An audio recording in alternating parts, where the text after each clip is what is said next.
Et bien voilà François, une année scolaire 2023 qui se termine sous le soleil avec beaucoup de projets et d'actions qui ont été menés cette année. Oui, tout à fait, parce que comme tu le sais, l'accueil de nos 1900 petites Giffoises et petits Giffois, accueil quotidien dans nos 9 groupes scolaires, est au cœur, au centre de nos priorités. Nous leur servons à peu près 1600 repas tous les jours, nous les accueillons dans nos accueils périscolaires et extrascolaires. Et j'en profite d'ailleurs pour remercier très chaleureusement tout le personnel qui les accueille, qui s'occupe d'eux tous les jours, c'est-à-dire les ATSEM, c'est-à-dire le personnel de restauration, c'est-à-dire aussi tous nos animateurs qui travaillent avec eux et qui leur proposent de très nombreuses activités. Tu l'as dit, 9 groupes scolaires à l'échelle de la ville. 9 groupes scolaires, c'est bien plus que la plupart des villes de taille similaire, puisqu'on parle plutôt de 5-6 groupes pour une ville comme Gif. Donc c'est une vraie volonté de la ville d'avoir cet accueil de proximité, cette vie de quartier. Une ATSEM par classe maternelle qui est considérable. Voilà, c'est pas qu'à partout.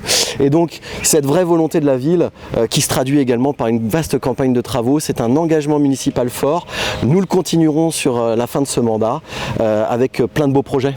Oui, tu l'as dit, au-delà de l'école du centre dont on a beaucoup parlé, mais qui a été inaugurée en septembre 2022 après une année de transition complète et qui aujourd'hui donne une grande satisfaction à tous ses utilisateurs, que ce soit les petits-enfants, que ce soit les parents ou les enseignants.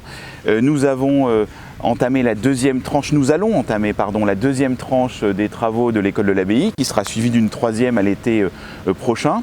Et puis encore de très beaux projets, très ambitieux, qui vont voir le jour dans les toutes prochaines années. C'est aussi, et je pense à eux, des centaines d'interventions dans l'année par nos services techniques qui interviennent jour après jour dans les écoles.